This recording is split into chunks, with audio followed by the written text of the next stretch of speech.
Good morning. Woo! Yeah, thank you. Good morning. It's a beautiful day in West Lafayette. We told Elizabeth that it is always like It's this. always like this. It is always like this in Indiana. Yeah. This is definitely even just January. Yeah. Sunny, I believe beautiful.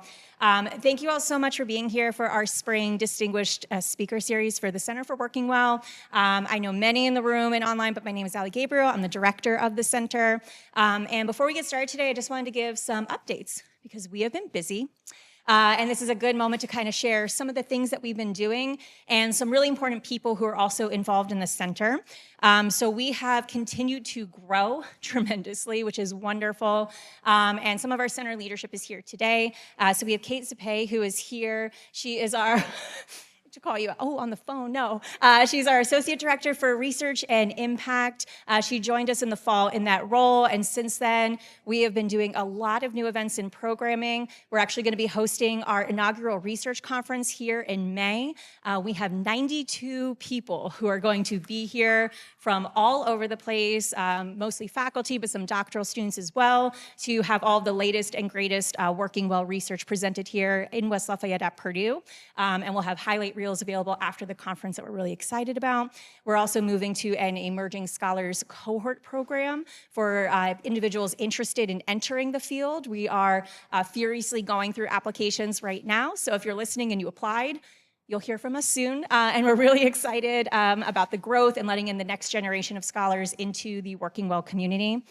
We also have Casey Roberson, who is currently teaching and being excellent at her job. She is now the head of the Center for Working Well's Hayes Leadership Coaching Institute, which was a generous gift that we received last fall. That Leadership Coaching Institute still houses our Working Well journeys and classic programming offerings, but what the gift is now allowing us to do is to hire ICF certified executive coaches who are offering free executive coaching to our undergraduate students here at the Daniels School. We have a pilot cohort that is going right now, and in the fall, the students just received their notices. We will have 25 students getting coached in the fall with executive coaches, really getting to work on their development and growth before they even go ahead and graduate. We're also launching, I told you we're busy, we're also launching in this fall a 6-week co-branded program with executive education. So if you like us, if you like this, but you're wanting more of an immersive experience, more in-depth, we welcome you to look online. It's called Leadership with Impact in a Changing World, brought to you by the Center for Working Well and Exec Ed. Several Center for Working Well friends are in the program, including Casey, Kate, and myself, along with Brian Deneen, Erica Woodson, and Brad Algie, and that is launching in early September.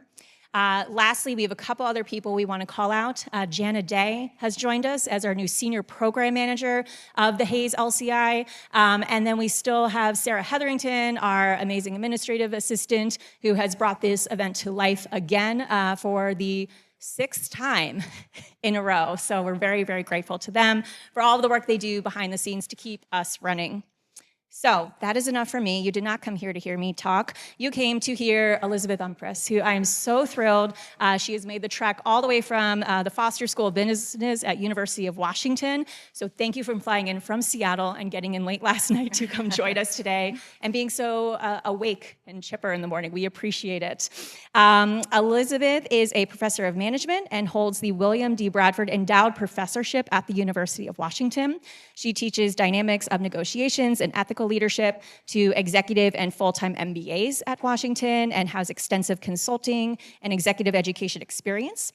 She specializes in teaching executives inclusive leadership, strategic communications and negotiations, and ethical leadership, and her consulting work focuses on helping employees feel included, empowered, and more productive. She has worked with companies such as Microsoft, NASA, Citigroup, and Lockheed Martin. To date, Elizabeth is incredibly prolific and productive. She has published in collaboration with co-authors 32 peer-reviewed research articles. Regarding her teaching, she's received various teaching awards, including the Hybrid MBA Excellence in Teaching Award, many times over, Professor of the Year for the Master of Science in Entrepreneurship program and the Evening MBA program. And importantly, she's committed to teaching and mentoring doctoral students, exemplified by authoring 17 publications with current or former students, which very much fits our culture and things that we value here, so we're so thrilled to see it. She is also a former associate editor of the Academy of Management Journal, and we're just so lucky that you were able to carve out time in your very busy schedule to join us. So please join me in welcoming Elizabeth. Thank you. Thank you so much for having me. It is such a pleasure to be here. And I just want to say how important it is to have a center like yours at this moment. Oh, look what I just did. For our world, I just want to emphasize that point a lot. So yeah, your center is doing amazing things. You're doing amazing things. You know you are. You're emphasizing research. You're helping communities. You're helping your students. So can we give a hand to the center?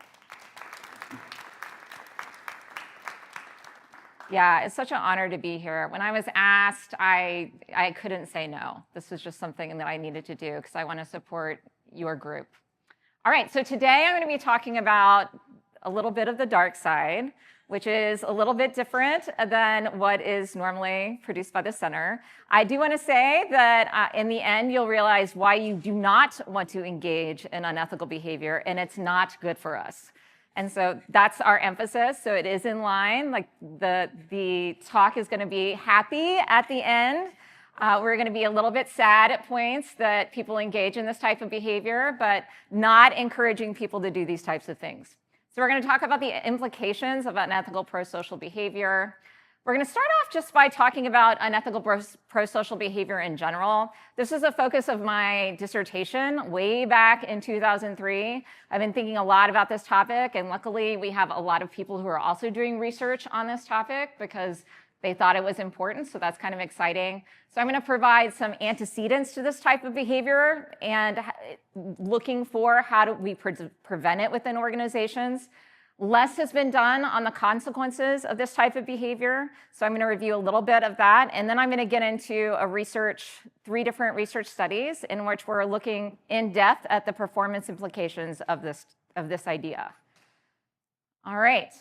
So let's start with unethical behavior within organizations. We know that there is unethical behavior within organizations. This is going to be the definition of behaviors that violate societal values, mores, laws, or standards of proper conduct. So these behaviors we know are being conducted within organizations. A recent-ish survey found that 65% of employees have witnessed misconduct by their fellow employees. Lots of different examples of this. One example would be in the Volkswagen. You're nodding your heads, yes, that there was a cheat put in 11 million, yes, cars, Volkswagen cars, that when it went on an emission test, that it would say, yes, everything's good, we're not emitting. But in real life, when it was going on the roads, it was 40 times above what is allowed in the United States for nitrogen oxide pollutants. So definitely problematic. The company was caught. They ended up paying $33 billion, and some of the executives were imprisoned. And certainly had enormous reputational consequences. So again, we know this behavior is happening within organizations, and I'm going to show that it's really costly. Now, when I first started in the field of ethics and business ethics, way back in the early 2000s, researchers tended to focus on two different types of unethical behaviors. One was self-interested unethical behavior. So I'm stealing from the organization in order to benefit myself. I lie on my own performance review or something like that in order to benefit myself. So self-interested reasons for behaving unethically. And then the other type was to harm others or sabotage others. So if my organization treats me unfairly, then I'm going to do something like steal a widget from a large computer to make it to where that computer doesn't work anymore, or the machine doesn't function anymore and it harms my organization, or I'll do something else to sabotage others. What people failed to recognize, or at least the literature at the time was not investigating, was that people also have a different motive sometimes for engaging in these unethical acts. That sometimes we want our organizations, such as the Volkswagen example, we want our organizations to do well, and so sometimes we'll cheat to help them do a little bit better. And so we're doing unethical things sometimes to help our organization. Sometimes we lie for our supervisors or our coworkers in order to make them look better or get better performance evaluations. Sometimes we lie on behalf of our organizations when we're selling products or services.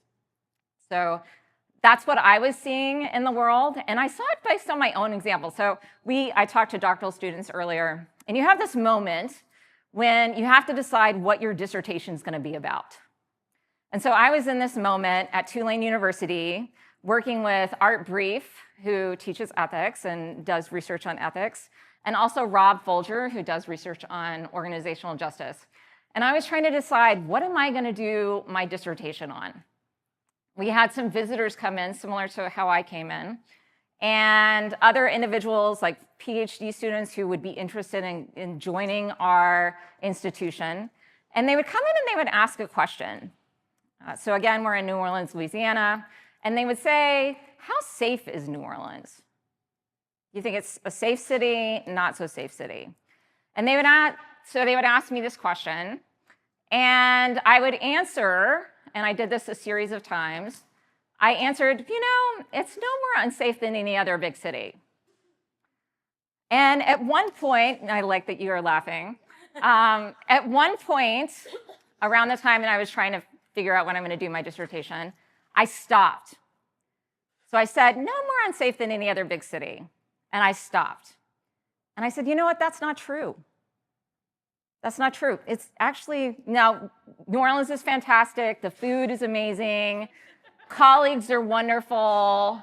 It's a beautiful place to live and jazz. So I can write all the awesome things about New Orleans, but it's kind of also unsafe. So, and I lived, at least with regard to my own experience, I lived in the Dallas area, I lived in the Austin area, and compared to those cities, it was certainly more unsafe. And so I realized I was lying. And then I had a little introspective moment, not at that moment. Then I explained, okay, these are the things you do in order to be safe in New Orleans. So the prospective student, I shared the information about, okay, this is what we do. But for myself, I started to think, I'm literally studying ethics. And here I am lying about at least my experience of this city. So why am I doing that? And so that started my interest in unethical pro-social behavior. And that I thought, well, if I'm doing, maybe other people are doing this too, maybe this is important. So I interviewed a bunch of executives. I asked them about this construct. I asked them, do you see this within organizations? And they gave me a long list of different behaviors, different manifestations of this behavior. So I knew I was onto something. And so that is how unethical pro-social behavior was born, by me actually engaging in unethical pro-social behavior. So these are behaviors that are intended to help the organization, but at the same time violate societal values, mores, laws, or standards of proper conduct. So these are unethical behaviors, so lying to protect the organization, lying to help the organization, but also intended to help some other entity. So since the inception of this concept, it's been demonstrated that we do this, or we can do this, for supervisors, coworkers, customers, and organizations. So a variety of different entities, you might do something unethical to help that entity. All right, so since that moment, there have been over 100 research articles about this concept, and so I wanted to just review and talk about some of the antecedents, and part of the reason why I might have done that in that moment. And one thing that we learned based on unethical behavior and ethical behavior is that you might ask the question with regard to ethicality that I'm a good person, and so I'm not going to do anything unethical, right? Well, what we find based on the literature is that, yes, you're a good person, and we all have the capacity to engage in unethical behavior, all of us. And if we just give ourselves a check mark, I'm a good person, therefore I don't do anything wrong, then we might, if we're not on the lookout for these different types of behaviors, especially this type of behavior that kind of seep in that we're not maybe cognitively aware of, then we might have a lot of unethical behavior that we're engaging in. So it's not that there's bad people, it's that we all have the capacity to behave unethically. All of us do. All right, so what leads to this? One thing that we found, and is the strongest predictor to date of unethical prosocial behavior, is identification with the entity. So if I identify with my supervisor, or if I identify with my organization, then I'm more likely to see that organization or that entity as part of me, and I'm more likely to do something unethical in order to help that entity or group. Another is moral disengagement. So if I remove the ethicality of a situation, and what's interesting about moral disengagement is that I might think about, morality might be something that I'm thinking about a lot in one context, but when I enter into a different context, and there's been a variety of research on this, so maybe when I enter my business, I leave my ethics at the door, or I'm not thinking about the same ethical issues as when I'm in my home or when I'm in my religious synagogue or other religious entity. So moral disengagement allows people to remove the ethicality associated with an act. There's a variety of different concepts related to moral disengagement. The one that I think is pretty insidious is dehumanization. So I remove the humanity associated with a group that I am potentially harming. And so an antidote to that, by the way, is something called individualization, or it could also be humanization. So I think about the entity, and this is something that I try to do just myself, and there's empirical research to suggest that this is helpful for us to behave more ethically. Whenever I'm in a conflict of interest, or I'm in a situation where I know that there's going to be some sort of, I don't feel good about this person I'm about to meet with, maybe there might be a disagreement, I try to really infuse that person with humanity by thinking this person has a family, this person has goals and dreams, this person has groups of people that they care about and think about. So again, just infusing that person with humanity. Another antidote, by the way, is perspective taking. And just think for 10 minutes about what it might be to be in that person's shoes. So that is an antidote of moral disengagement.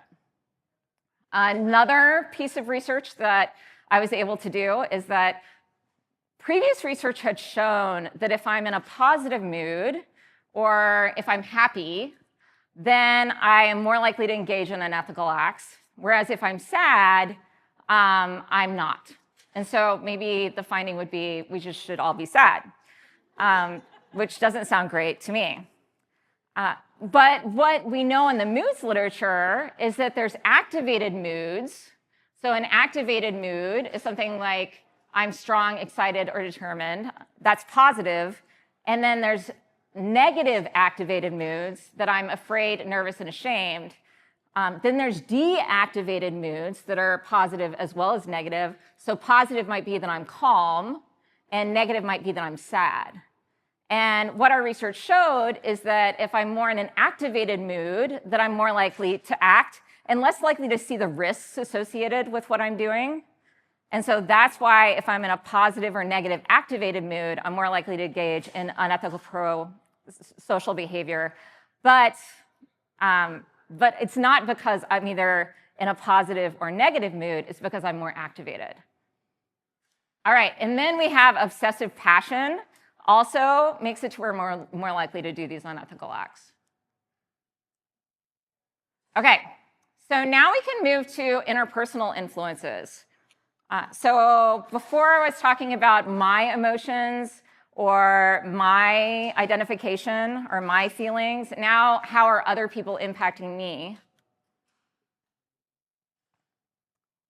So it makes sense based on a number of different theories that if I see a coworker or a leader engaging in this type of unethical action, then that makes it to where I'm more likely to engage in an unethical action. And a mediator of that could be moral disengagement as well. Leaders' bottom line mentality. So I think about financial objectives over competing priorities. So if I'm really focused on financial objectives, then you're more likely to see these types of behaviors. More authentic leaders, if I have a more authentic leader, then I'm more likely to dismiss the ethical obligations and more likely to do these unethical pro-organizational behaviors. Okay, so it's interesting, and I told this to the doctoral students before, the reason why I kind of struggle with the name of unethical pro-social behaviors is because the name continues to change. So when I was first writing about this concept, it was unethical citizenship behaviors, but reviewers told me to change it. And so I said, of course. And then it became unethical pro-organizational behaviors, and because the reviewers were right. And then we realized that this construct is not only for the organization, but it's also for supervisors and coworkers. And so then we saw this proliferation of there's unethical behavior to benefit coworkers and unethical behavior to benefit. So we just went all down that line. And so then we changed it just recently in a review article to unethical pro-social behaviors. And so that's why I have a pause every time I say that, because I'm like, okay, what are we now? All right. Okay, so unethical leadership. Then also, if I'm ostracized by coworkers, then I'm more likely to engage in this type of behavior, seemingly to be more at one with my coworkers. And ethical leadership is also shown to be negatively related to this. So if I have an ethical leader, if I have a leader who espouses consistent values, and it can't just be I say something and then I do something different. If I have a leader that espouses those values and then acts consistent with those values, then I'm less likely to engage in unethical pro-social behavior. And so this is something to think about moving forward. I think individualization and humanization is an antidote, and so is ethical leadership. Okay, some organizational factors. We have a high-performance work system. So again, we're focused on that performance, that bottom line, similar to bottom line mentality, but at the organizational level. If my context is highly political, then I'm more likely to engage in them. If I have performance pressure, then I'm more likely to engage in them. And it's negatively related to risk climate. So again, if I see the risk associated and I'm thinking about the risk associated in my environment, then I'm less likely to engage in these. So I'm more likely to see the ethical implications of my actions. All right. And this focus on long-term also is really important in general for unethical behaviors.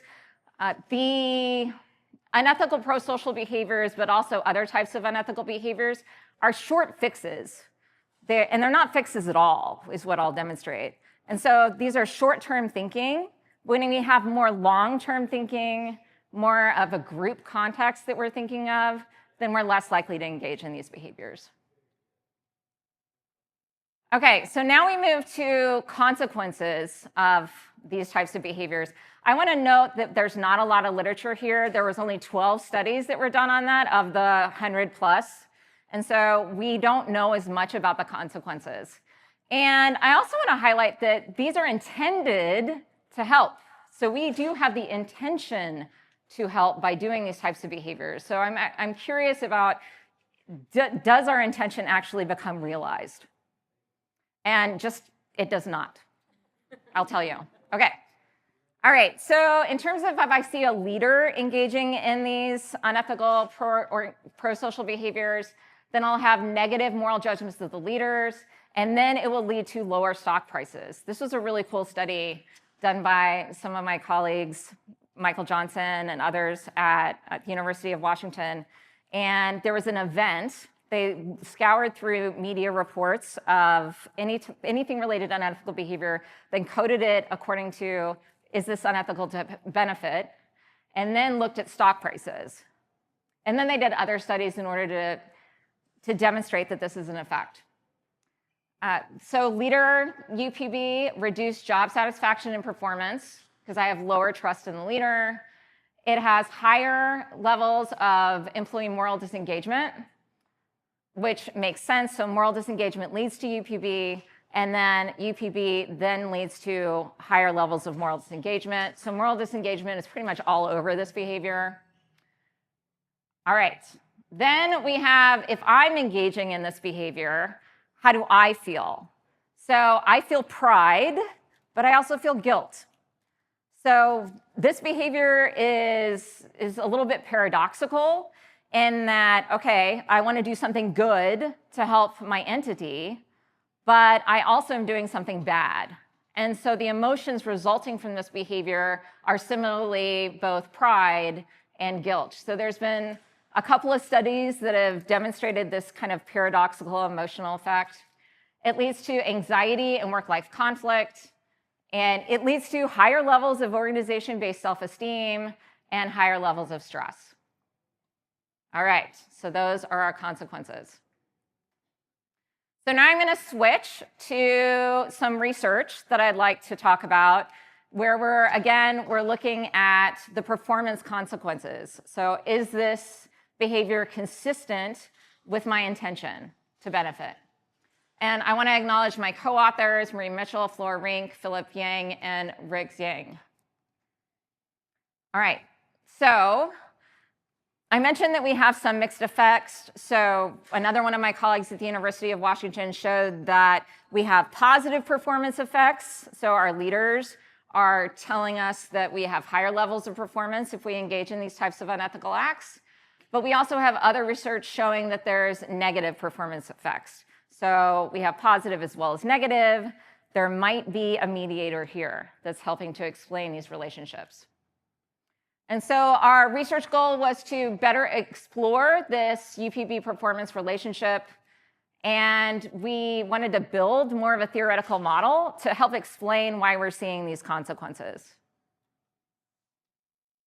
All right, and really think about what is this behavior telling our coworkers?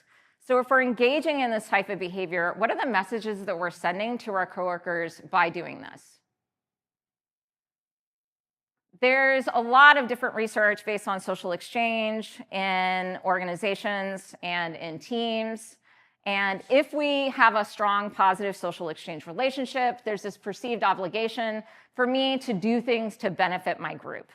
So, and if we do have this positive relationship, this positive social exchange relationship, then we'll continue to form this expectation that I will continue to perform at a high level for my group and do different things to benefit my group, then you will do different things to benefit me, and then it will just be circular. Yes? Does this behavior have to be known, like recognized in order to have the negative consequences, or do the positive consequences stem from it not being, or is it always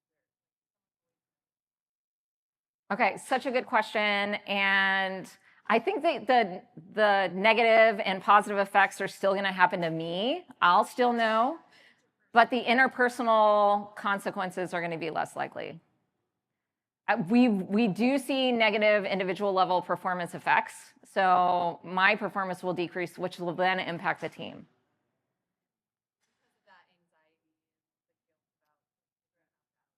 So we don't focus on that here. But I mean, we all have choices when we engage in certain behaviors at work. And if we engage in a behavior that's going to be functional and good for us versus a behavior that's going to not be, and also good for the team, versus a behavior that's going to be not so functional. So there's a cost aspect associated with any type of behavior. And that if I'm doing this, then I can't be doing that. And so I think that it's negative for us and also negative for the team, even if they can't see it. They might not know why something is happening, but my performance is going to decrease, which will negatively impact the team. But that's really interesting. And the social aspect, I would say the social aspect of this behavior is very detrimental. Like that's something that we really need to think about, because if my leader is engaging in this behavior, we know that others will engage in this, then that makes this behavior okay. And then others will engage in that behavior. So again, that ethical leadership and the individualization or humanization. Yes? In relation to performance, oh yeah. Hello, people online. In relation to performance, are there antecedents around performance? I'm trying to think through if high performers are more likely to do this to maintain, Or are low performers more likely to do this because they can't figure out how to be a high performer otherwise? So they're like, I'll cheat for us because I don't know how to do my job.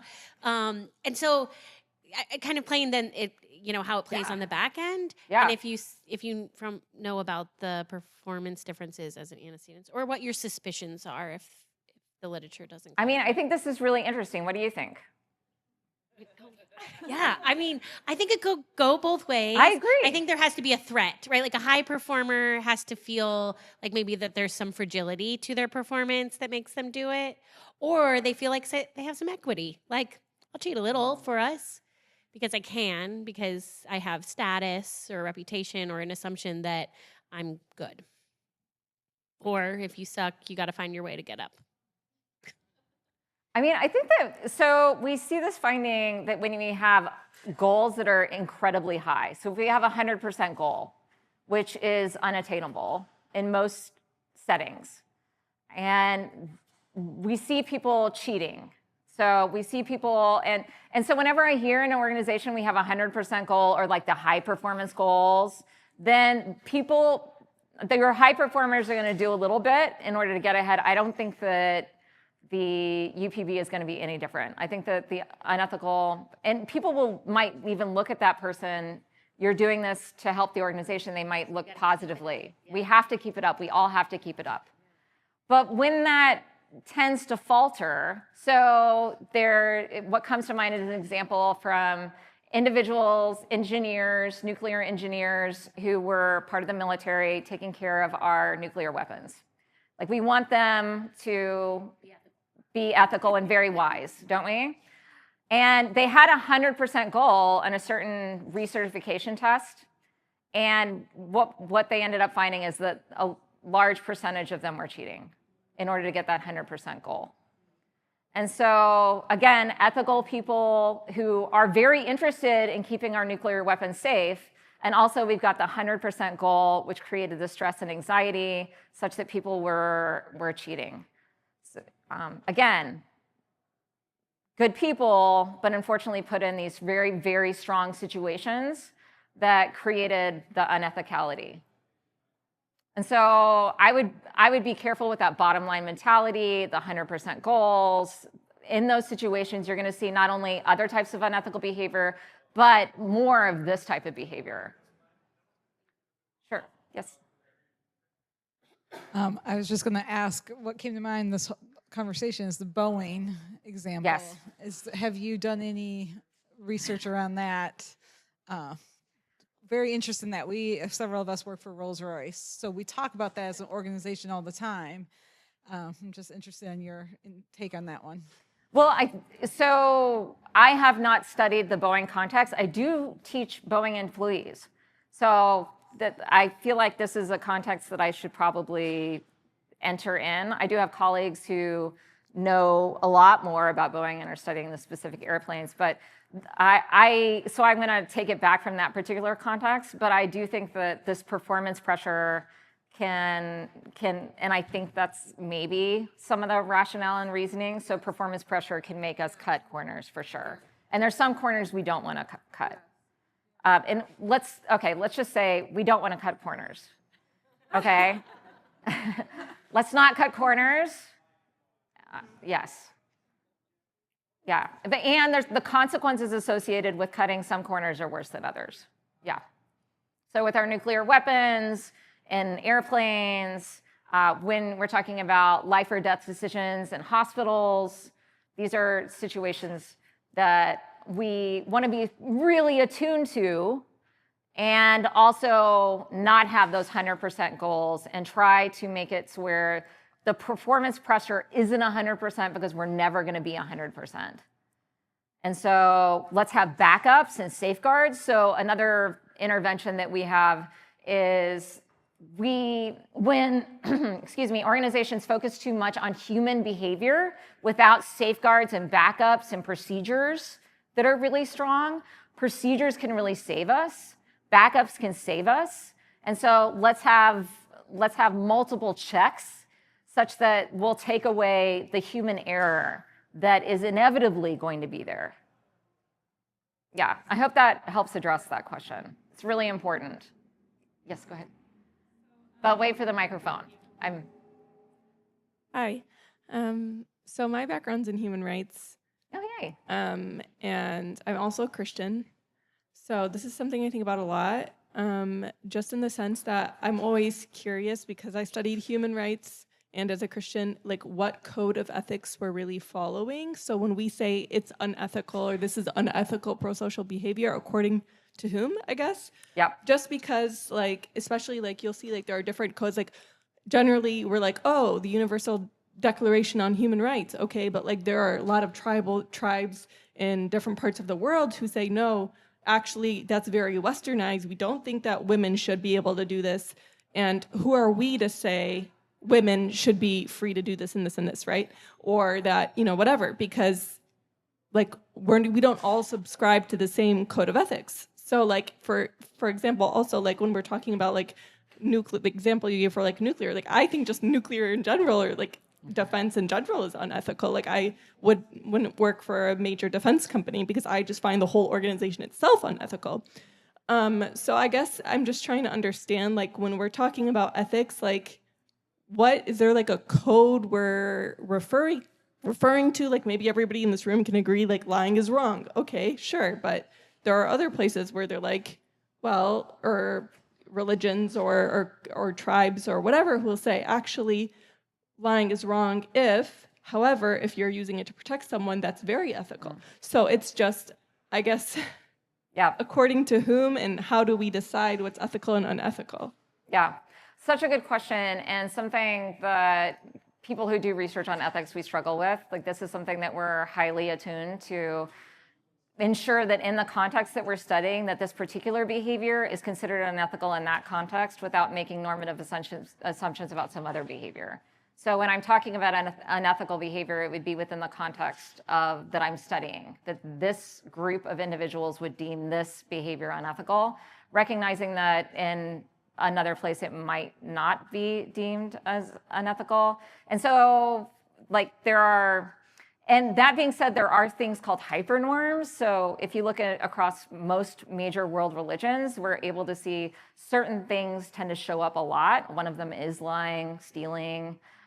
So there is some, I want to say, by no means, like we're not agreeing on everything, but there's some things that there tends to be certain normative assumptions. And how that's enacted might look differently in different places, but we need to be sensitive to the context that we're studying. Yeah, and we need to address that for sure.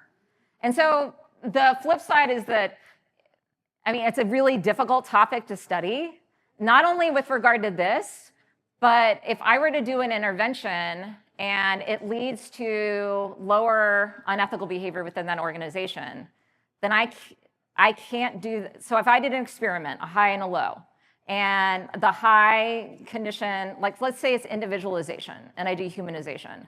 I go in, I do the humanization and individualization intervention, and the other one, I just talk about general HR stuff. And then I see that people are less likely to engage in unethical pro-social behavior, but also other unethical types of behavior. Then I can't ever do that study again because the ethical implications of that. Now I know this intervention works, and so I always have to do that intervention. I can't ever not do that intervention. And there's different ways that we can do this, like we can do the intervention and then a control group, and then everybody ends up getting the intervention. But it makes it really hard because I want everyone to get the intervention now. And so this is it's a tricky topic to study for a number of different reasons. And there's also the social desirability. Like, are people, do they feel trusting enough to admit that they engaged in this type of behavior? And so it's a tough topic to study, but a really important topic to study at the same time.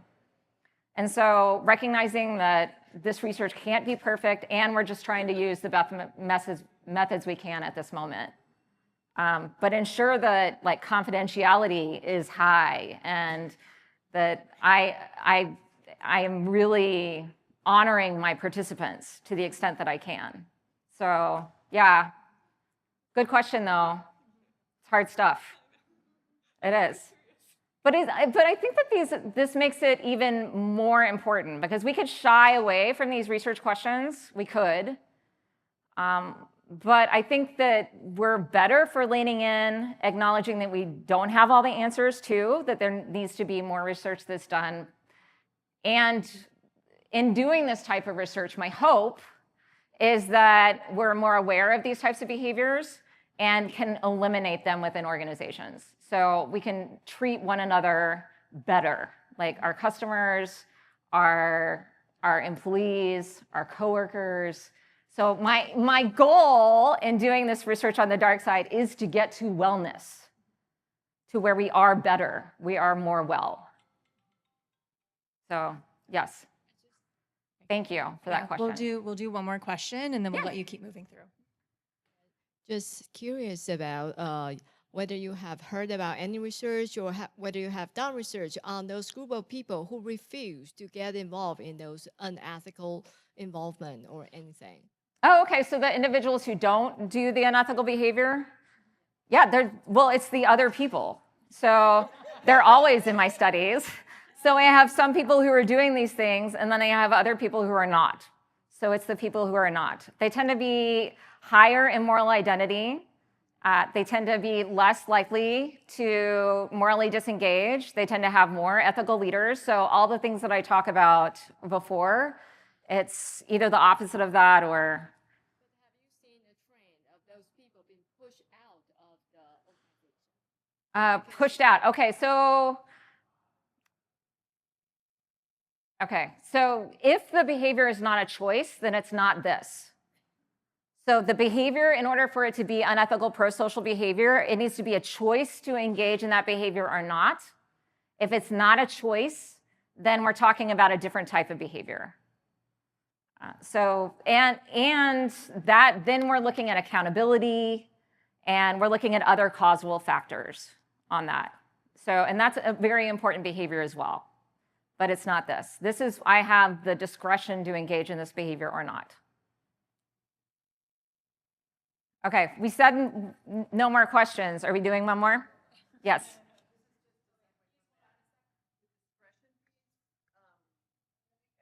Yeah.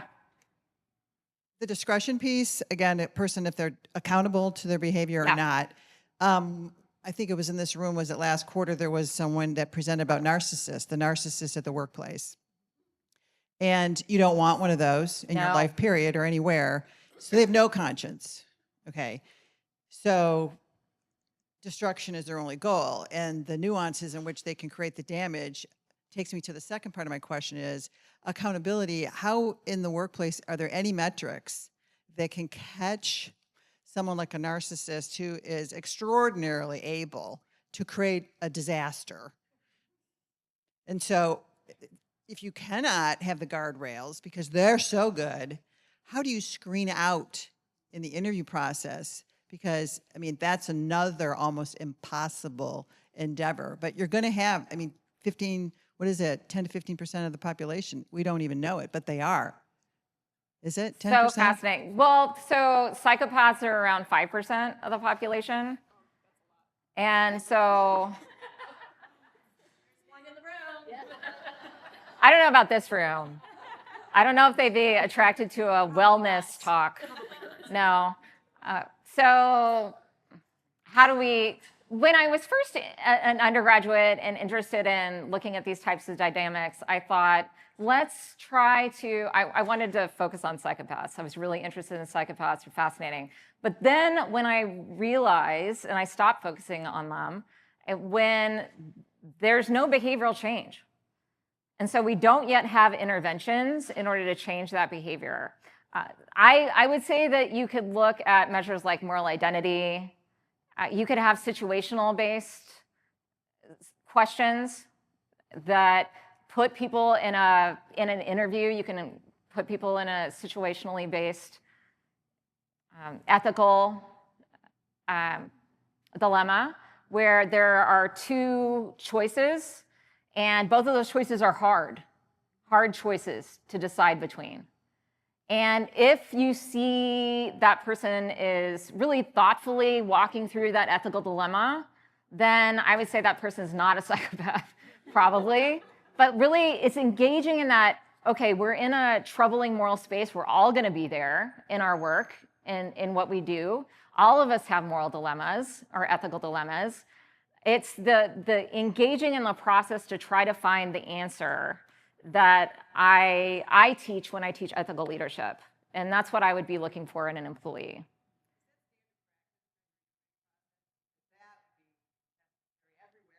What would it be? Necessary to do something like this?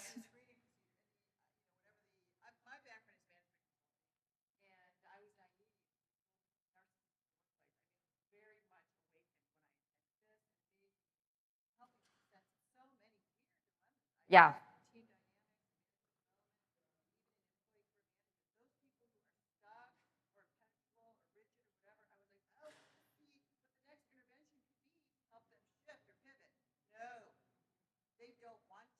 No, they don't.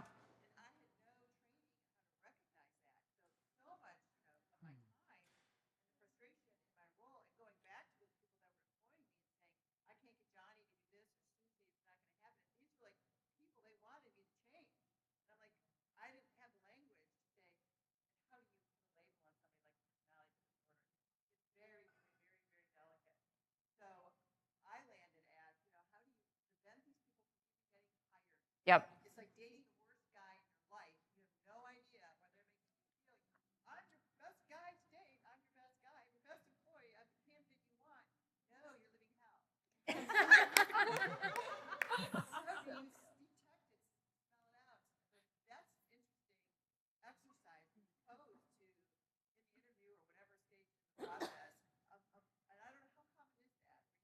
Pose an ethical dilemma and hope that what are you looking for? You're looking for the moral choice in the.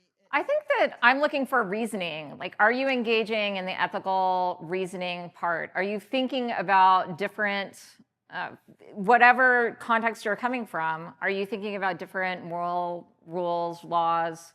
Like, what are you thinking about? And if they're not thinking, boom, it's over. It would be a context that I would consider. Like, did you find that person at the right moment? Because ethical reasoning, that's a high level functioning. And so maybe I would give different opportunities for that. If you just had like an all day interview and now let's do an ethical exercise, like that's not the moment. There is research showing that if I'm tired, I'm more likely to behave unethical. So let's have the person not tired. Let's have the person fed. There's also research that shows if I don't have food, if my brain isn't, like all of these factors lead to us making ethical lapses. So that's like take care of your toddler. Make sure they're this and that and the other. Well, it is. I don't know. I mean, I think this is why we have the wellness center, right? Is that we have organizations set up to where they have the expectation, or I don't know if this organization, but organizations sometimes have the expectation that I'm going to have an equal amount of effort across an 8-hour period in my life, and sometimes even longer. That's not realistic. And so recognizing that. Thank you. Yeah, I mean, I think that these are going to be, I appreciate the question. And one piece of advice also that I heard during a different session, one of the cool things that I get to do as part of my role is I'm the faculty director of the Consulting and Business Development Center. We bring in small businesses and give them, and I get to see my other professors in action, give them our latest, greatest, best tips for leading small organizations. And one of the best tips, I think, is to hire slowly and fire quickly. Okay. All right. So we have this generalized social exchange idea within organizations that if I contribute to my organization, if I contribute to my group, then the expectation is they will also contribute to me, and we will have a group that's functioning in a very positive way. All right, so this is cooperation. So we want cooperation within our group. Cooperation is good. Cooperation leads to higher levels of performance. We know it's really important in groups where members are working together to improve and enhance their functioning. But it really depends on having these positive reciprocal exchanges. So I trust that, Kate, if I engage in this extra effort today, you're going to engage in that extra effort tomorrow, and we'll just keep on engaging in that extra effort and helping one another out on our different goals that we have as a team. So this is going to be critical for both individual as well as group performance.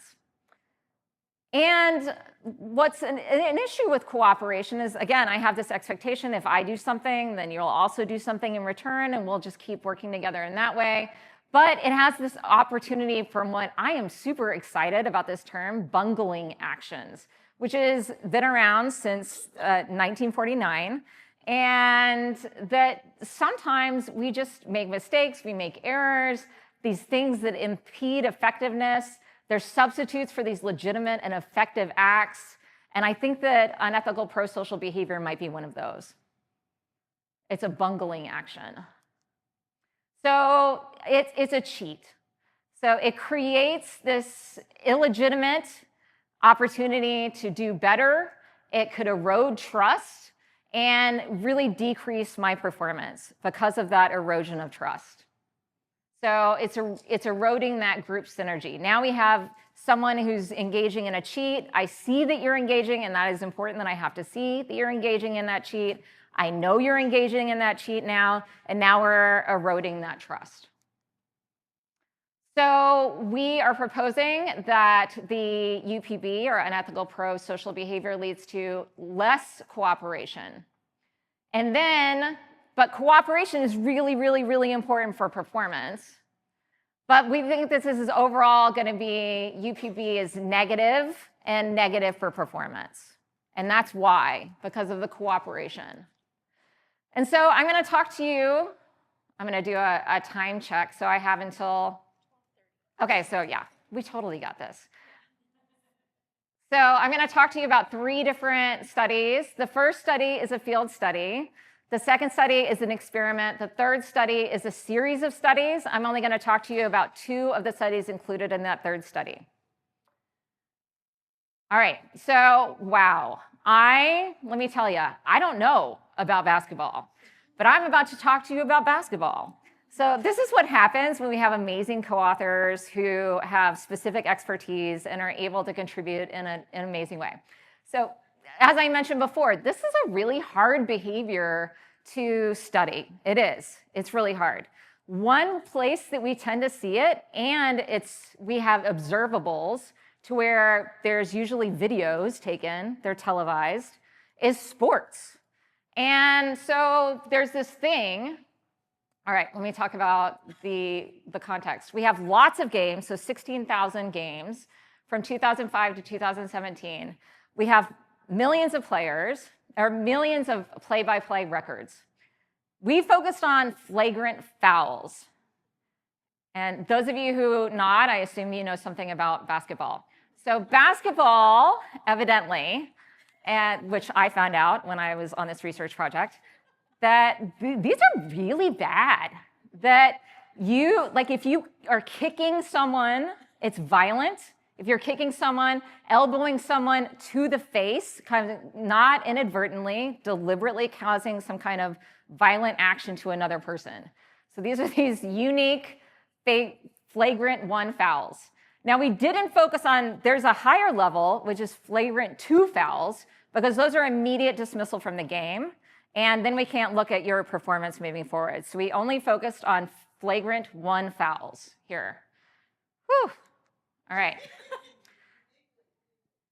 I don't know. Okay. So then our dependent variable, our independent variable, unethical pro-social behavior was doing these flagrant fouls. And then our cooperation measure was assisting. So passing to make a goal or a score, assisting. And then our performance was a basket made? How many points were scored? So was a basket made after? And then we controlled for team familiarity, which is the number of possessions that those 5 people were on the court. I never thought in my whole life I would ever be talking about something like this. So I appreciate Basketball school. Okay, yes, okay. Like, it's fine. You can tell me how bad I'm doing. But I'm doing my best, all right, y'all?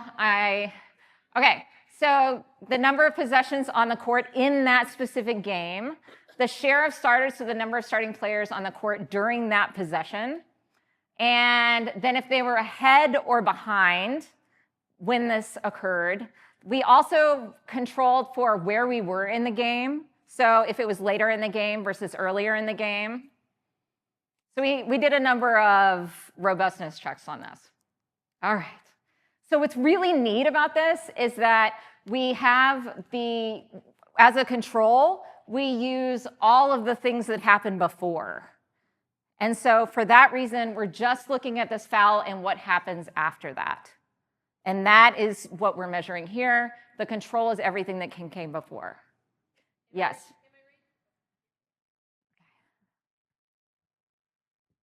Am I understanding correctly that cooperation is about the person who did the foul? Assisting, how much they assist? So we look at it in both ways. Like, are people cooperating with them? Are they cooperating with others? Right. So do you account for how much playing time they have afterwards? Because the more fouls you get, the less playing time you get. So we're only looking at that opportunity, that one opportunity to get a basket or not after that flagrant foul. So we're not looking further down in time. We're only looking at that one snapshot of I do the flagrant foul, right, and then what happens during that time, during that possession. But, cooperation just in the next possession. In that, yes, only in that time period. Okay, got it. And so in that way, we're using, like, everything that happened before, we're also controlling for. I was curious what makes it pro-social, the flagrant foul. Okay, so again, talking about basketball, that this is seen, and I don't know, you can tell me if I'm wrong or not. Can I switch the context? I'm gonna take it to, okay, no, I'm gonna stay in basketball. I'm gonna make myself. All right, so I'm trying to perform. I'm trying to do good for my team, and I'm being aggressive in order to do something good for my team. So, and it's clearly unethical, and that the rules have told me that this behavior is wrong. Yes.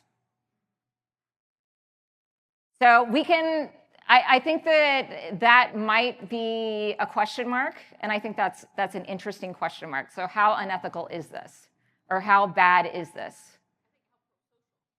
How pro-social is this? Okay. I think that's an interesting question. I would say that the people who know basketball tell me this works. I am not that person. So, okay. All right. So if I could change the context for 1 second to hockey, which is really cool. Like, I'm kind of excited about doing this other study. In hockey, if someone hurts our player, then someone called an enforcer can sometimes go out. That is more this.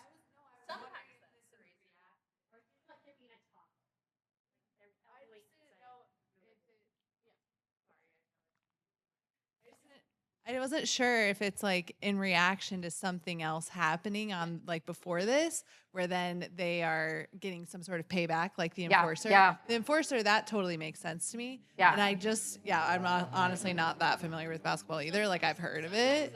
So that's why I was wondering, is it like that, or what is the... I think it could be ego protection too. Yeah. Protecting.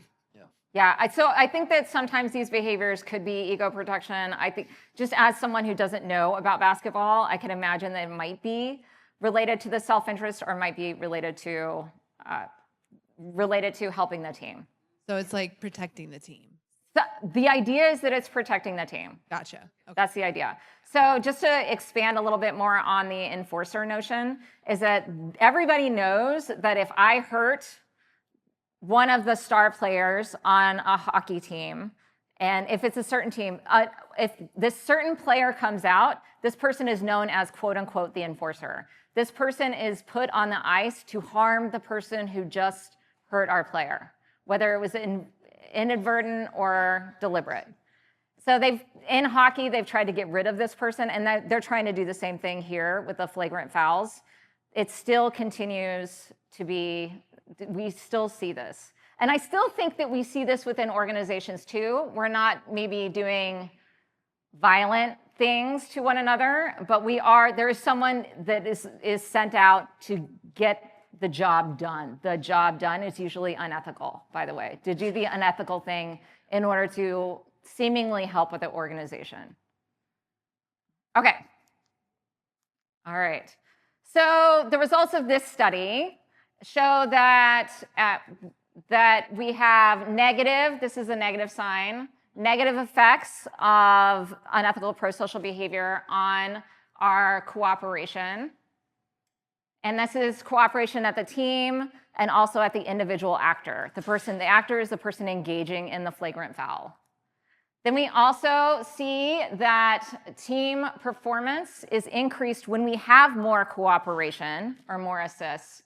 And also it benefits my performance as well, not engaging in the bad thing, but cooperation is helpful to me. So more assists means more likely to score points.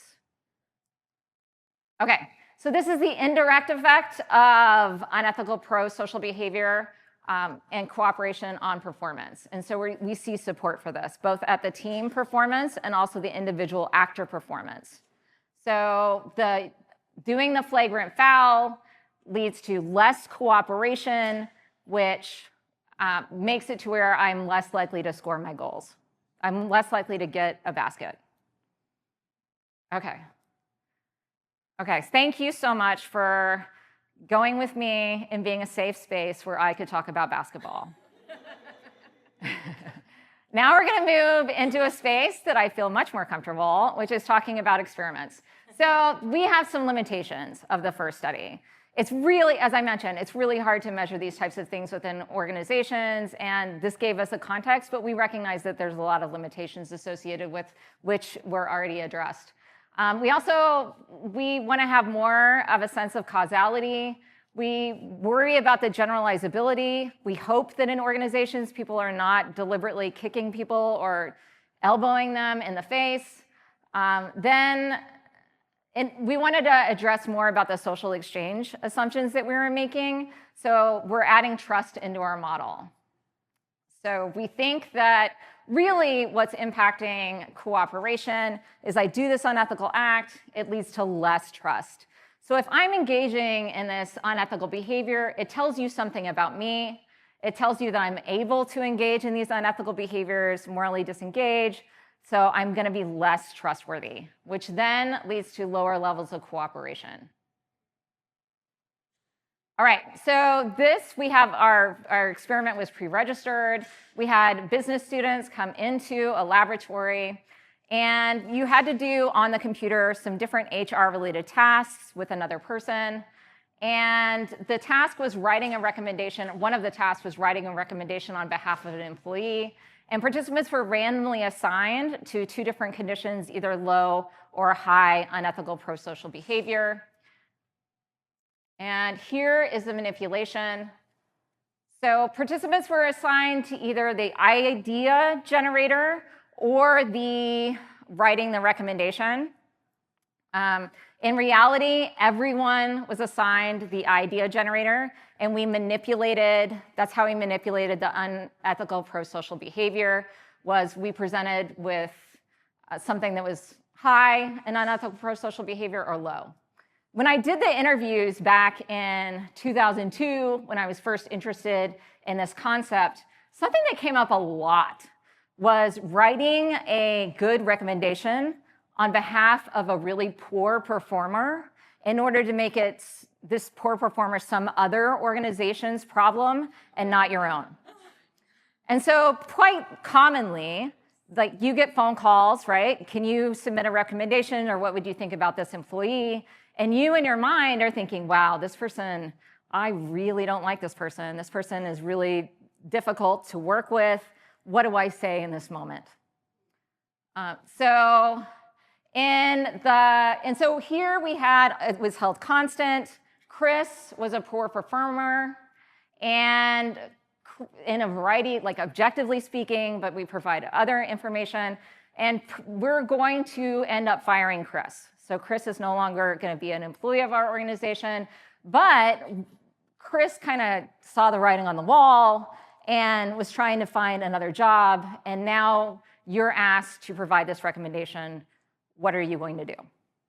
And in the high UPB condition, submitter, this was the person they thought that they were working with, said that they felt we needed to make Chris some other organization's problem, and said a recommendation letter that Chris has been one of the highest performing employees that contributed to our projects. Okay. And this is based on information that I've received from HR representatives. So like we're put in this hard choice. And then low condition, the submitter relays that they wanted to tell the truth and that they said that Chris has been one of the lowest performing employees across all of our projects. And so we did a manipulation check to see if our participants were able to discern that this was unethical pro-social behavior. And this was at the end of the study. And yes, indeed, they felt like this was a UPB behavior. Yes? Can you imagine a condition that is both pro-social still, like Chris has got to go, and I'm not lying? Like, I'm kind of like, this doesn't feel like a hard dilemma. Like, Chris has got to go. And so then I was like, oh, shoot. Okay, now I see. But, and that's what makes it a good ethical dilemma. But, like, Chris has been a low-performing employee here, and it may be that our environment doesn't support Chris, and yours looks good. You know, Okay. But like I'm curious, you know, it's like Yeah. that. It just feels like you're also harming your organization by if every time somebody calls about Chris, we're like, no, he sucks. Then you're not. That feels like you're over time like not helping your organization at all. You know. I mean, And I guess there are a lot yeah, of these this where is you tough. can't be pro-social and ethical. In this one feels like there's not another quadrant to play with. Yeah, what I've heard from HR executives is sometimes they say nothing, and that might be it. And so, I mean, so that's a deep conversation that I think we should all have about what do we do in these moments. And then maybe like I'm curious to see if you have, you know, over time. Sorry. Then I'm curious to see if over time, you know, if you run the study with and we decided to say nothing, right? Does that feel Okay? Because yeah. part of it is like then we have a language. Like if I'm like, we're really busy. Sorry we didn't get back to you in time. Yeah. Or maybe that's fine. Or just like, I mean, no, it is our policy to not respond to these things, and maybe have a policy that we just don't. And so then we have okay. I So know. I'm struggling. Yeah, this is hard. Because if you don't have a policy, then that's a lie. And so I feel like this is a really tough situation and one that might be a great question to ask during interviews about what do we do. Because the more you want to see people be like, oh, well, I can't do that. Okay, what do I do? So I feel like it's a tough one. We, as I was taught, we tried to make it strong. So we tried to make a very strong manipulation such that we're more able to detect effects. But I do think that looking at some nuances here would be really cool. Like silent would be cool. Okay. So we measured trust in the actor with Brockner's scale and cooperation with Teslock and Matthews scale, and team performance also in individual performance. And these were perceptual. All right, so here are our results. We see a significant result for trust. So that's going to be our strongest effect was on trust. So if you're in the high UPB condition, then we had much lower trust than if you're in the low. And then we saw the same thing for cooperation. The effect is significant, but less so. And we did see, here's our path analysis. So you see UPB negative related to cooperation, but then cooperation is positively related to team performance and individual performance as we would expect. And then we see an indirect effect, which is significant, of UPP cooperation to performance. But we end up seeing support for its trust. So this relationship here between UPP and cooperation becomes non-significant once we include trust in the model.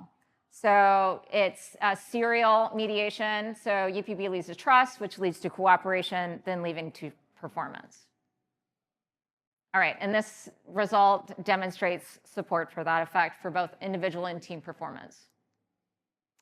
All right, so in study 3, we wanted to replicate our findings in a different setting, but we wanted to do it serially. So we started with the relationship, and that's what I'm going to show you today, is the relationship for our 2 experiments where we show UPP leading to trust, then leading to cooperation. So we have 2 studies on that. Then we also, which I think is a little bit less interesting, show that that trust leads to cooperation. We manipulated trust, saw it leads to cooperation. By the way, we've seen that for like 50 years. Yes, it still holds. Trust leads to cooperation, not as interesting to me, but we did see that. And then that cooperation leads to performance, which again, we've known for a really long time. But it's really cool in the field that we get to do these different experiments in order to see, yes, the causal model fits. All right. So in this study, I'm going to talk about 2 different samples. One, we just focused on trust. Another one, we included trust and cooperation. We had 2 different samples from Cloud Research Connect platform. And here's some statistics that we include. All right, let me tell you about our manipulation. So the strength, it's hard, like I mentioned, it's difficult to conduct this type of research, which is why we try to do a variety of different ways to getting at this issue and a variety of different ways of manipulating or measuring our unethical pro-social behavior. So we asked participants, recall in the last 6 months a time when a coworker engaged in unethical behavior to help their work group or organization. We provided a definition of that. And then those in the low condition receive this: ethical behavior to help their work group or organization, and provide a definition of that. So people are either reporting on a coworker that did something unethical to help the organization or did something ethical to help the organization. We did a manipulation check to see if our manipulation worked. And it did work. So people recognized that they were reporting something that was unethical pro-social behavior versus ethical behavior. So here is the first sample, and we're just looking at trust. We see a significant effect again. So in the high condition, we see that people have lower levels of trust than in the low condition. And here is the sample 2. These are we did include some control variables that I didn't talk about. So how easy was it to recall this example? This is really important because I thought when I first started doing this type of recall study, can people recall these events? Yes, they can. Yes, they can. So again, these behaviors are happening within organizations. People know it when they see it, and they provided a really detailed description of what happened. We also coded those to see how consequential was this behavior, because there's a lot of research in the ethics literature to suggest that more consequential actions are viewed more negatively. We found support for that, but that wasn't our central research question. So we controlled for a variety of different things. We also controlled for relational quality, so how much I like this other person. If I like that other person, then I'm probably going to have more trust and cooperation with that individual, and how much interdependence we have on our tasks at work. Okay, let me get back to here. So here in the second sample, we found support for trust, having lower levels of trust if I'm thinking about someone who did something unethical to help their organization versus ethical, and the same thing with cooperation. Okay, so we were able to extend our theoretical model and show that it is, if I'm engaging in something unethical to benefit my organization, that leads to less levels of trust, which then decreases cooperation, and that makes it to where I'm less likely to have high performance, both at the team and individual level. So based on these studies, and obviously more work needs to be done on this concept, we're able to demonstrate that not only is UPB costly, we should not be engaging in this behavior. It is not reaching its intended benefit. So while we have the intention to benefit, it's not being realized. That this behavior is actually costly for the organization. In the MBA sample, we were able to see that people were less, so the number of points that were scored were very negatively related to UPB. So engaging in this type of behavior was very negative in terms of the final score. It's also negative in the workplace. So it reduces performance, and it also undermines this social exchange dynamics in work groups. I'm less likely to trust that other person moving forward. Okay, so my hope is to make people more well, so I'm connecting it to the Wellness Center, by encouraging leaders and employees to not engage in these types of unethical behaviors. They are not beneficial. They lead to stress, anxiety. Overwhelmingly, there is negative that comes from it, and it also decreases our performance. So that's my talk. So yay. Thank you. Really, yes, go ahead. Yes, great. So we'll do questions in a second, just a couple housekeeping things. If you're panicking because you're like, where's the food you promised? It is coming, so don't worry. So we have some more time for questions. A few fun things. Thank you. Yeah. That was amazing. Clearly striking a chord with folks and making us all really think and process. For those of you who have been to our events before, you likely have a wooden bowl at home. We are still continuing. Someone was like, where are the rocks? The rocks are still here. They're more like aura crystals this time. Like they're very large. They are Foster purple, or is purple favorite color? Favorite color. I love and it. just happens to be Foster color. Perfect. So we got 2 reasons here, so make sure you grab that. But we have mic runners for our friends on Zoom to hear us. So if you have questions, I feel like Natalie had a question earlier, and she was like, I'll wait. So we'll start with her. Yeah.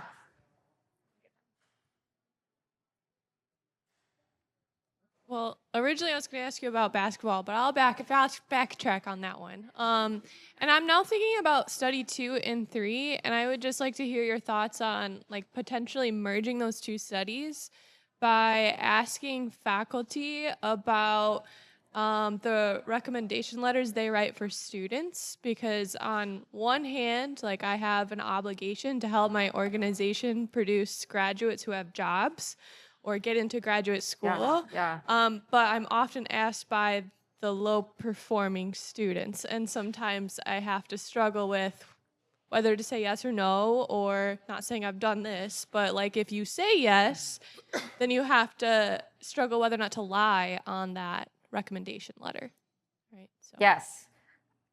Great context. I don't know if the institutional review board that I have to go through will allow me to do that kind of study. But if they do, I mean, I think it's a really great context. And in thinking about the moral dilemma, so let's say Chris that I'm trying to get rid of, right? Not trying to get, that's strong. Like, no. That I just want to be someone else's organization's problem. And let's say Chris goes to, and I'm trying to relate it back to this, then that organization probably, people become aware that Chris is a low performer. And especially in our age of social media that we have now, I think if you tell one person something, then everyone knows. So I just kind of make that assumption that if one person knows outside of your organizational setting or even inside that Chris is not a good performer, everybody knows that Chris is not a good performer. Again, they might not know it at this moment, but word leaks out. And so I would encourage accurate reporting. And if you can't write that letter, I would encourage you not to write that letter. Like if you can't say something nice and don't say anything at all, maybe. So that maybe the science. But I mean, I think these are broader questions for academics to struggle with. I don't think I'm the expert on that, but I will say that I've been around long enough to where if you do lie on a recommendation, then it does come back to you. Like your reputation will be damaged in some way. People will think that you did lie, and that would be negative for you. So I do think the effects will still hold. But I don't know. It's an empirical question. So thank you for asking that. For a lot of your discussions, I was really thinking about I guess the AI implications Oh, of wow. a lot of things. Specifically when we were discussing whether to write or not write. I think there is kind of that back door of if I'm not writing it, am I then it's not my opinions and stuff. So you just push that in, you give the letter of recommendation or whatever it is. It takes out that thought of is this I think even if you take out the ethical implications of using or not using AI, I think it kind of, I don't know, I think it's an interesting question to ask about the ethics of what's actually what you're using it for, because then you kind of talked about the sense of you're making the decision to do one thing versus the other, but then you can in your minds argue that I'm not really I know. Someone, yeah. Let's hope that they're safe. But you can kind of make that, have that mindset in your mind, if I'm not actually really doing this, then am I making this? Yeah. I don't know. You kind of get what I'm saying? I do, and I think that that is really a great point. And I feel like I can know a little bit more about AI than I do basketball. So, so with regard to AI, I think that you've come across something that's really troubling a lot of ethicists. That as we remove ourselves from human judgment farther and farther and farther, it becomes easier to engage in unethical acts. And so having a human on board, but human beings make very predictable errors as well. So using AI plus human being is going to be, I don't know, but I think it's going to be beneficial. We'll see long term. But we don't want to remove the human being from it. And yes, I think people are more likely to morally disengage if they use AI. Yes, I think that your suspicion is absolutely correct and something we should be worried about.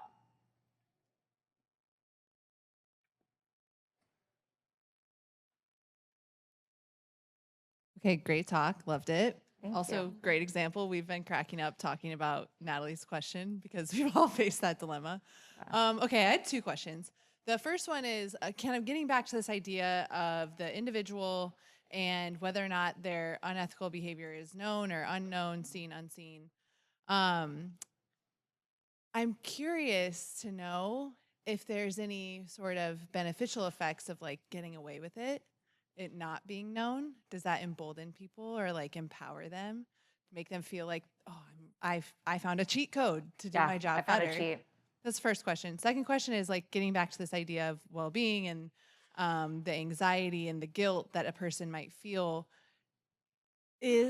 What do you think that getting found out, their anxiety might be dropped then? Because the anxiety really is about, have I been caught?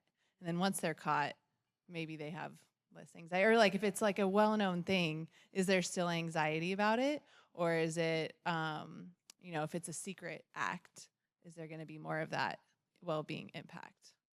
That is really interesting. And as I mentioned, there's not a lot of research on the consequences. And I think I think you might have just found something potentially very important for the field. So I'm thinking about when I feel anxious about getting a negative performance review or being found out about something else, then once it's revealed, we tend to feel better. And so we tend to feel less anxious. And so I wonder if that finding related to stress and anxiety would be decreased if everyone else was doing it. I mean, when everyone knew about it. Okay, those are two different situations. If everyone else is doing it, then I probably have large amount of moral disengagement. This is not an ethical decision anymore. I've removed the ethicality from the action. But if I'm actively hiding something, then this is probably still an ethical decision for me. And I would likely be stressed about it. So I feel like this is an avenue for future research for sure. Yeah. Lots of well-being options here. Yeah. Yes, I love well-being. Yay. Okay, thank you so much. That's really good questions. Y'all a very smart group. Thank you for all of your insights. Thank you for your talk. Going back to the reference question, I want to share an example, not that you asked, but I felt like I needed to share. So I had a low-performing student who asked me to write a letter of recommendation, and I said to the student, can you rephrase that question for me? Can you ask me if I can write you a supportive letter of recommendation? And when they asked me that, my answer was no. So now it's in your court what you want to do with that information. So, and the student came back to me, he was like, nobody will write it. And I said, well, let's write it together. So I didn't lie, but I said, of all the students, at that time I had 1,800 students in my class. Of the 1,800 students in my class, this student is in the bottom 10%. So I put the facts. And he was like, well, I'm gonna have to go with it, right? And so I just wanted to share that. I asked, if you asked me to write you a supportive letter of recommendation, so as a recommender, I say this, I will tell the truth. Second short story I was gonna share with you, when I was on the graduate admissions in biology, somebody wrote a letter for a student, and in that letter, they said, this student is a narcissistic, blah, blah, blah, blah, blah, in the letter. And I thought, and I read that, you know, it was like 11 o'clock at night. I was like, wait, I need to go to bed because I didn't just read this, right? So I went to sleep and I woke up and I read it again. I was like, they put this in the letter. And so, of course, we didn't admit that student into the program. And the student had great GPA, great GRE scores, had done all this research, had all these publications, and the student called to say why. And they were like, you talk to him. I was like, why I got to talk to him? And I said, I think you need to go back to your recommenders and ask them, did they write you a supportive letter of recommendation? So I, you know, because the moral in me, and you talked about this earlier, right? Being the Christian in me, I couldn't believe it.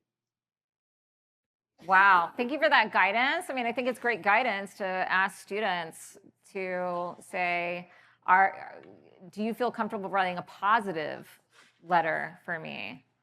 And then you have another moral quandary that you shared about what do we do? Like, we made a decision based on this letter, and now what do I tell this person who's coming back to me? Like, these are moral dilemmas that we're in. And what I would strongly encourage leaders to do within all areas, including here, is to model how you want your employees to behave. And so our leaders need to be sharing examples, like tough examples of where we made the right decision, when we made the wrong decision, like I wish I would have done something differently. Certainly when I was sharing that New Orleans was no more unsafe than any other big city, that was a lie. And I don't feel good about sharing that with people. And so, like, I do feel good about how I responded after that, and then continue to study it. Like, it was so fascinating to me that it profoundly impacted my life. But we need to identify these moral dilemmas and have leaders tell us, or we develop together, how are we going to respond moving forward? I'm going to keep the microphone for my own question for a minute. So most of the ethical dilemmas that we've talked about are pro-social in that they're labeled for a very defined like scope of justice of who they're focused on, but really they're hurting a different group of people. Yes. That's the ethical question. So I'm curious if you've thought about like kind of levels of abstraction as an intervention on these things. I think of the emissions, right? And that is not pro-social for people breathing air.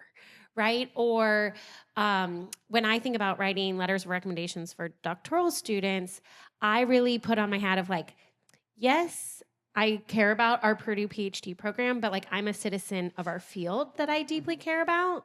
And so that my pro-sociality is a higher level of abstraction so that I'm not tempted to like inflate, right? So that I'm protecting something else higher order. And like what do you think about that? Okay, love it. As you suspected, I would love it. And so we're getting to, I think, having a manipulation related to the opposite of moral disengagement. So I'm morally aware of my actions in the moment. And not only am I morally aware, I'm taking it a step further. I'm thinking about different stakeholders included that might be impacted by this. Because it kind of feeds that pro-sociality. Yes. Right? Because I'm like, I want to be pro-social. Yes. And if I also want to be ethical, I have to find that spot of who I can serve Yes. to then stay ethical. So when we first started looking at these behaviors, you could see that all the things that we want in organizations, not moral disengagement, but we want identification of our employees. Identification leads to all sorts of good things. And it also leads to these unethical pro-social behaviors. So what do? Well, we see that that effect goes away when we have lower amount of moral disengagement, when we have higher levels of moral identity, when we have stronger ethical leadership. So this is where we can have movement on this concept. And it is because if I have higher levels of moral identity, I'm not thinking just about me and my organization. I'm thinking more broadly. And when we have higher levels of ethical leadership, there's clear values of our organization. And we have a leader who's espousing those values, not only talking about them, but leading those values. And so as we can get to that other levels, then we're less likely to see these behaviors. And by the way, other types of unethical actions as well. And so, but we worry, what organizational leaders used to think is that, oh, okay, well, I'm not having stealing and I have highly identified people, so we don't have unethical behavior here. Yes, you do. You potentially have these types of unethical behaviors. And so we need to, again, be aware of our moral identity, but what are the moral dilemmas that are out there for our people, and are we talking about them? And are we leading?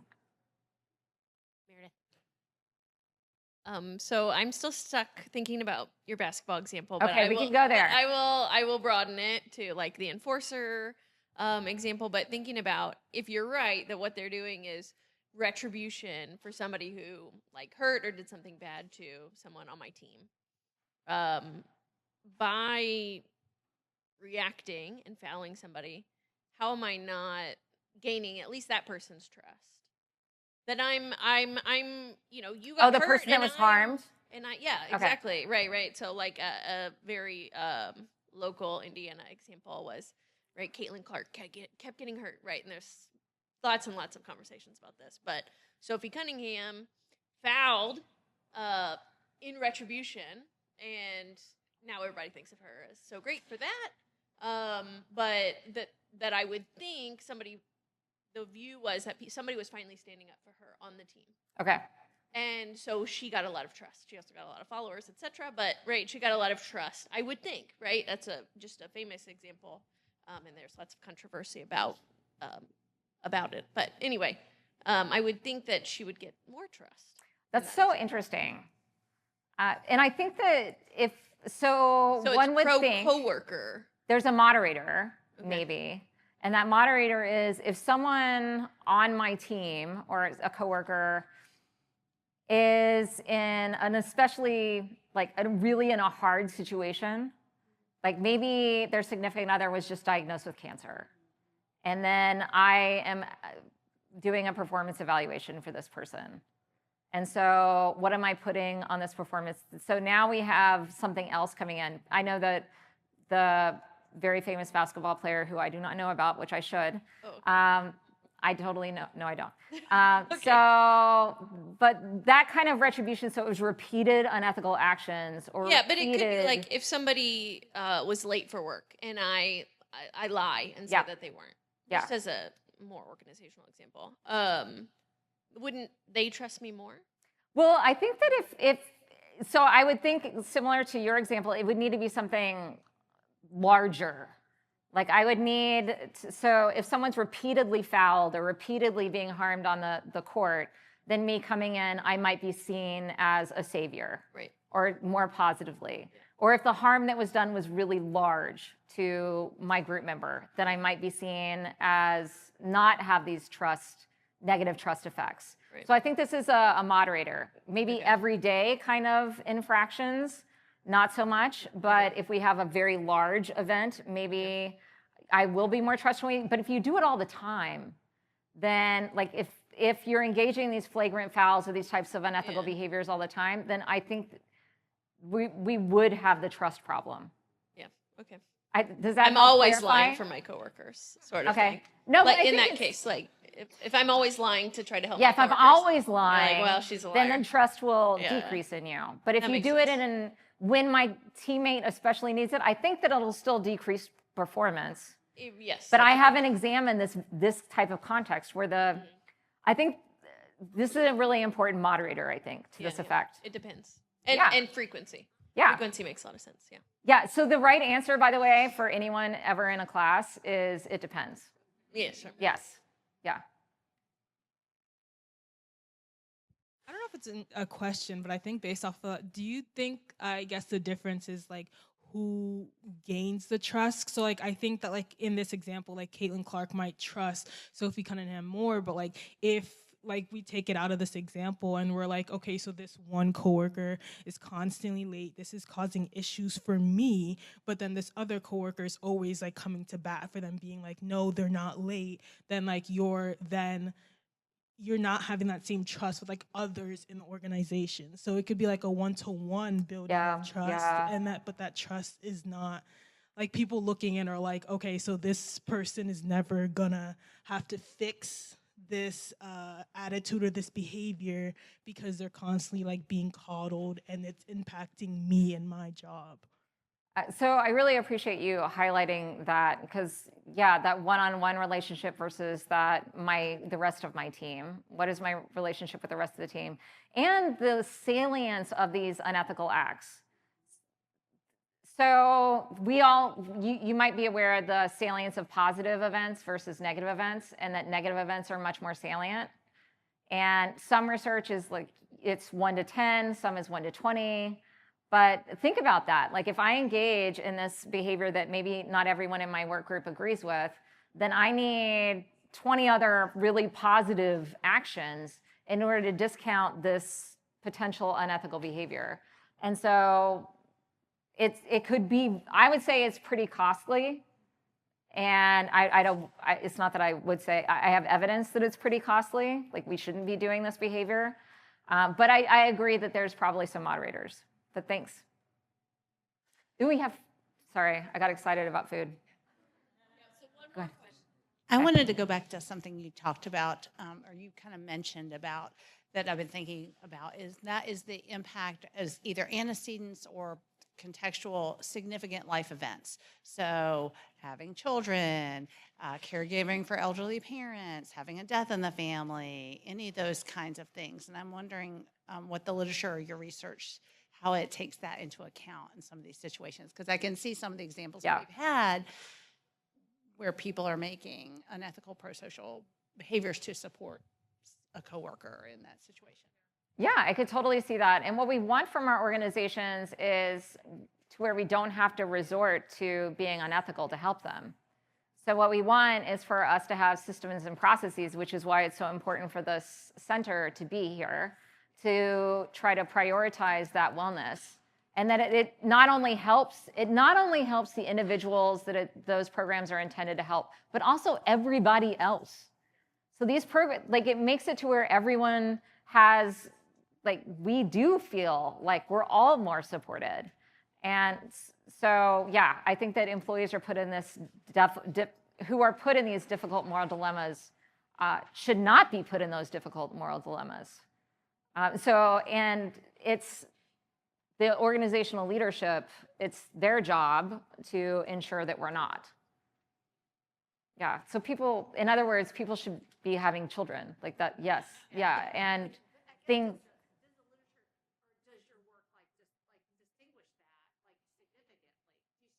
Yeah, I do.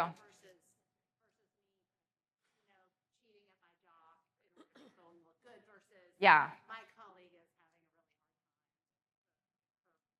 Her husband who's dying or something. Yeah. Like that, and I'm covering her. So in terms of my research, I would keep with the context that are not related to that to make it, I want to focus on unethical behavior that our communities would agree with. I would say that this might not even be considered unethical behavior. And I would say that the unethical behavior might be at the organizational level, not having the appropriate policies in place to help support employees who are, I mean, our employees are people and are going through life events. They will go through life events. So creating policies and procedures that help support them, that is the ethical thing to do.